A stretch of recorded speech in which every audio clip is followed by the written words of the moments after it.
All right, guys, so for our next topic today, we're gonna discuss blocking. You can either block high or low. Blocking high just involves you holding back on a joystick, but you're susceptible to low. So in order to block low, you need to hold down back. But do be warned, that is not the answer to everything. Why? Because when you're holding down back, you're susceptible to mids, which are normally overhead attacks or jump attacks in Ultimate Marvel vs. Capcom 3. Now, you may ask me, why are you bringing up the concept of blocking? It's a duh, everybody knows about it. Well, guess what? Blocking, as simple as it is very complex, as it's one of the key aspects into making a great player. So please keep that in mind. All right, guys, so being that we're on the topic of blocking, let's speak about a more advanced version of blocking, which is advanced guarding, aka push blocking. Now, push blocking can be done by either pressing 2 of the attack buttons or all 3 in combination.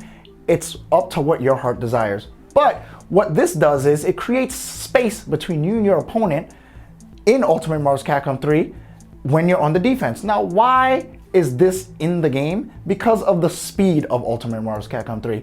If that wasn't in the game, your opponent would be able to be on top of you all day. Things would get really unfair and so on and so forth. It's there for balance issues. That's all you need to know.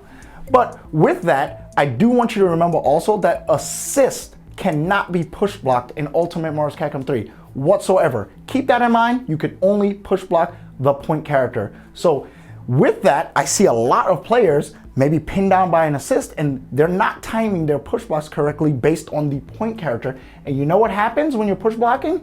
Guess what happens? You can only push block when you're blocking. It will only activate when your character is blocking. So if you're in a neutral state, an attack will come out. And as I said before, you already know there are frame traps in the game. And if you're being frame trapped and somebody leaves a gap in their trap and you push a button and push block incorrectly, your button will come out and they'll tag you for it. So keep that in mind when advanced guarding. Time it correctly. All right, guys, so you asked me, how do you get better at blocking? Well, one technique I like to do is you go into training mode and you put the computer on against any particular character you're having trouble with and see how long you could go without getting hit. Now, this is important because you're only as good when it comes to defending as well as you know your opposition's offense. So it's all about you knowing your opponent, and that's half the battle into getting better at blocking. All right, so what is a chicken guard? A chicken guard is just literally a person holding up back. Now, when they're holding up back, what happens is they eliminate all high-low possibility mix-ups. Why? Because you don't have to guess high or low when you're in the air. It's actually a technique that I don't want to promote, but I think new players should start using up back a lot more, as I said before, it eliminates the possibilities of a high-low mix-up. Now, you can also chicken guard during certain techniques while you're dashing and while you're advancing forward on the ground. This is useful because it allows you to immediately block, and also there are some moves in the game that would dictate that, let's say I have a character over here that's +5 on block on this attack. If I'm chicken guarding him, I'm in the air, so he cannot be granted his plus frames. And as soon as I touch the ground, I'm released from block stun and his move now becomes negative.